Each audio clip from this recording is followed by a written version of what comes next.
আজি আলোচনা কৰিবলৈ লৈছো যে ফাৰ্ষ্ট সেমিষ্টাৰ যেটো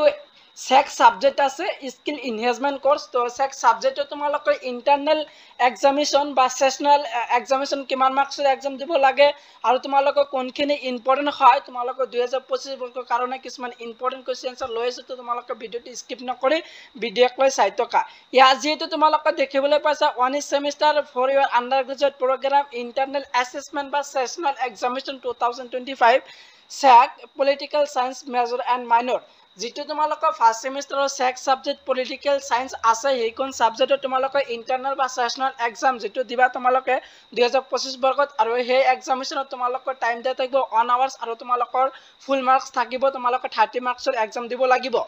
আৰু তোমালোকৰ কোনখিনি ইম্পৰ্টেন্ট হয় এক্সামিনেশনৰ কাৰণে যে তোমালোকে এক নম্বৰ দেখিবলৈ পাবা যে কোশ্চেন নম্বৰ অন্তৰৰ যিকোনো চাৰিটা প্ৰশ্ন উত্তৰ লিখা 1 into 4 = 4 তো এক নম্বৰ প্ৰশ্নৰ কাৰণে তোমালোকে শিকিবা যে এই নম্বৰটো ভাৰতীয় সংবিধানৰ ৭৩তম সংশোধনী আইন কেতিয়া গৃহীত হৈছিল আৰু উত্তৰটো দিয়া আছে 1992 চনত ভাৰতীয় সংবিধানৰ ৭৩তম সংশোধনী আইন গৃহীত হৈছিল এই নম্বৰটো এক নম্বৰৰ কাৰণে শিকি যাবা তোমালোকে এক নম্বৰৰ প্ৰশ্ন এনেদৰে দিয়া থাকিব যে তলত যিকোনো চাৰিটা প্ৰশ্ন উত্তৰ লিখে এক নম্বৰ প্ৰশ্নত তোমালোকৰ চাৰিটা লিখিবলৈ লাগিব তো তোমালোকে এক নম্বৰৰ কাৰণে এটো শিকি যাবা তাৰ পিছত বি নম্বৰটো শিকিবা যে গণতন্ত্ৰ শব্দটো কোনে প্ৰথম ব্যৱহাৰ কৰিছিল আৰু উত্তৰটো দিয়া আছে যে গণতন্ত্ৰ শব্দটো প্ৰথমে প্ৰাচীন গ্ৰীক দাৰ্শনিক হিৰোডোটাছ ব্যৱহাৰ কৰিছিল আৰু নেক্সট ইম্পৰ্টেন্ট প্ৰশ্নটো দিয়া আছে তোমালোকৰ SAC যিখন পলিটিক্যাল সায়েন্স সাবজেক্ট আছে এইখন সাবজেক্টৰ এক নম্বৰৰ কাৰণে শিকিবা সি নম্বৰটো যে নেতৃত্ব বুলিলে কি বুজা ইয়াৰ উত্তৰটো দিয়া আছে নেতৃত্ব বুলিলে এজন ব্যক্তিৰ আনক এক উমৈহতীয়া লক্ষ্যৰ দিশে আগবঢ়াই নিয়া আৰু প্ৰভাৱিত কৰা ক্ষমতাক বুজায় তাৰপিছত ডি নম্বৰটো শিকিবা PES এৰ সম্পূৰ্ণ ৰূপটো লিখা তো ইয়াৰ সম্পূৰ্ণ ৰূপটো তোমালোকে ভালদৰে চাই লোৱা আছে তো দিয়া আছে আৰু ই নম্বৰটো দিয়া আছে ভাৰতৰ কোনখন ৰাজ্যত প্ৰথম পৌৰ পৰিষদ গঠন কৰা হৈছিল যে ভাৰতৰ তামিলনাডু ৰাজ্যৰ প্ৰথম পৌৰ পৰিষদ মাদ্ৰাজ পৌৰ পৰিষদ গঠন কৰা হৈছিল আৰু এক নম্বৰটো দিছে কোন চনত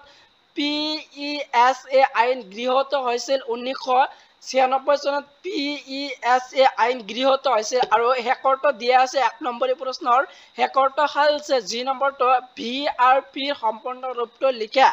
তো VRP সম্পূৰ্ণ ৰূপটো দিয়া আছে ভিলেজ ৰিসোৰ্স পাৰসন তো VRP সম্পূৰ্ণ ৰূপটো লিখা তো তোমালোকৰ এক নম্বৰৰ প্ৰশ্নৰ কাৰণে কিবা এ পৰা তোমালোকৰ জি লৈ যি কেইটা প্ৰশ্ন দিয়া আছে তোমালোকৰ 7টা প্ৰশ্ন দিয়া আছে 7টাৰ ভিতৰত তোমালোকৰ যিকোনো 4টা কমন পাবা তোমালোকে 7টা শিকি যাবা এক নম্বৰৰ কাৰণে শিকিবা এইটো যেটো ফাৰ্ষ্ট সেমিষ্টাৰৰ স্কিল এনহেন্সমেন্ট কোৰ্স যেটো পলিটিক্যাল সায়েন্স সাবজেক্ট আছে তাৰ পিছত সোৱা যে তোমালোকৰ 2 নম্বৰ দেখিবলৈ পাবা তলৰ যিকোনো 3টা প্ৰশ্ন উত্তৰ কৰা 2 into 3 = 6 তো 2 নম্বৰৰ প্ৰশ্ন তোমালোকে 3টা লিখিবলৈ আহিব টোটাল 6 মাৰ্কৰ 2 নম্বৰৰ প্ৰশ্ন দেখিবলৈ পাবা তো 2 নম্বৰৰ কাৰণে শিকিবা এই নম্বৰটো যে PES এৰ আইনৰ দুটা বিধি লিখা এৰ উত্তৰটো দিয়া আছে এক নম্বৰটো দিয়া আছে পঞ্চায়তৰ দ্বাৰা জনসাধাৰণৰ পৰম্পৰাগত আইন সামাজিক আৰু ধৰ্মীয় ৰীতি নীতি আৰু সম্প্ৰদায়ৰ সম্পদ ব্যৱস্থাপনা পদ্ধতি সুৰক্ষা কৰা আৰু 2 নম্বৰটো দিয়া আছে অনুসূচিত অঞ্চলত পঞ্চায়তৰ ক্ষমতা আৰু কৰ্তৃত্ববোৰ বৃদ্ধি কৰা তেওঁ এটো আছিল EPS এৰ আইনৰ দুটা বিধি বি নম্বৰটো দিয়া আছে যে গাঁও সভাৰ সদস্য পদৰ দুটা অৰ্হতা লিখে এৰ উত্তৰটো লিখিব লাগে যে উত্তৰটো দিয়া আছে গাঁও সভাৰ সদস্য হ'বলৈ হলে সেই ব্যক্তিজনৰ বয়স 18 বছৰ বা তাতকৈ অধিক হ'ব লাগিব আৰু 2 নম্বৰটো দিয়া আছে তেওঁ সেই গাঁওখনৰ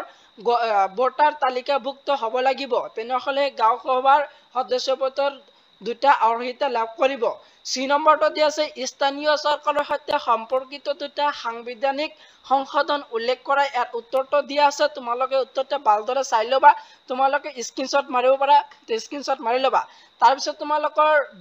ডি নম্বৰটো দিছে পঞ্চায়তত অংশগ্ৰহণৰ দুটা প্ৰয়োজনীয়তা লিখা উত্তৰটো দিয়া আছে এক নম্বৰ যে গণতান্ত্ৰিক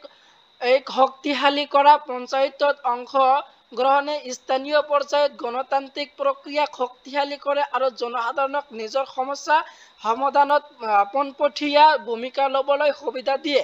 তো তোমালোকে 2 নম্বৰটো শিকিবা 2 নম্বৰটো চাই লোৱা তাৰ পিছত তোমালোকে ই নম্বৰটো দি আছে 2 নম্বৰৰ কাৰণে যেটো এব্ল্যাক ইম্পৰ্টেন্ট হয় তোমালোকৰ যে 2 নম্বৰৰ প্ৰশ্ন তোমালোকৰ যিকোনো 3টা লিখিবলৈ লাগে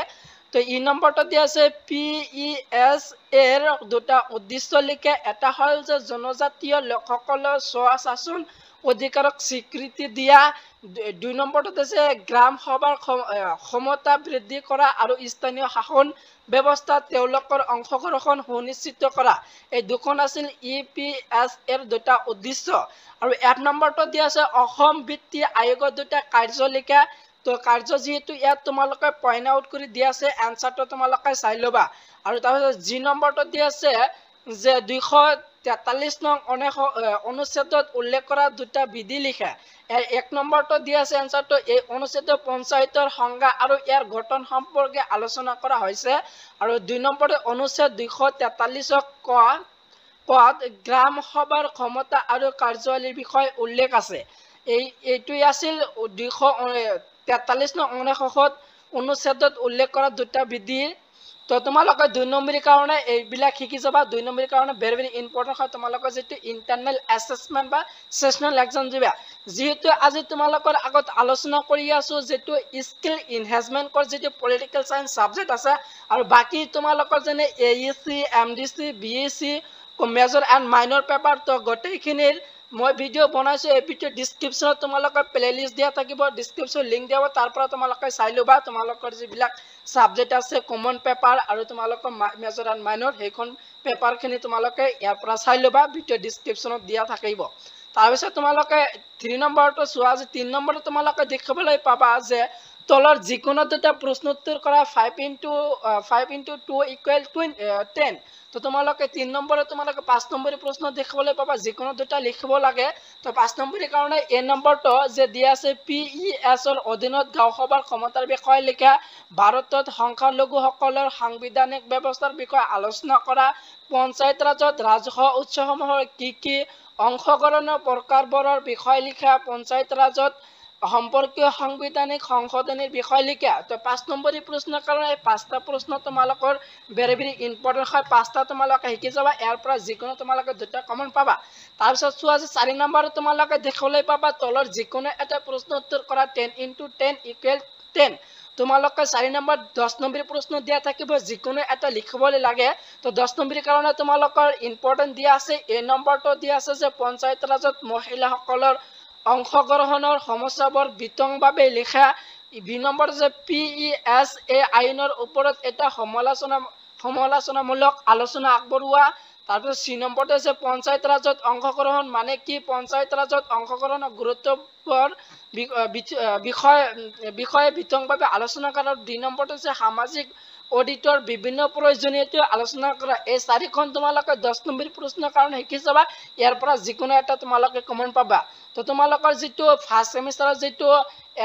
AEC সেক যেটো পলিটিক্যাল সায়েন্স সাবজেক্ট আছে ইন্টাৰনাল বা সেশনাল এক্সামিনেশন 2025 এৰ কাৰণে এই গোটেই ব্ল্যাক ইম্পৰ্টেন্ট হয় তোমালোকে ভালদৰে শিকি যাবা তো আজিৰ ভিডিওটো ইমানেই আছিল ভিডিওটো শেষ কৰি চাই থকাৰ বাবে তোমালোকক সকলোকে ধন্যবাদ জনাও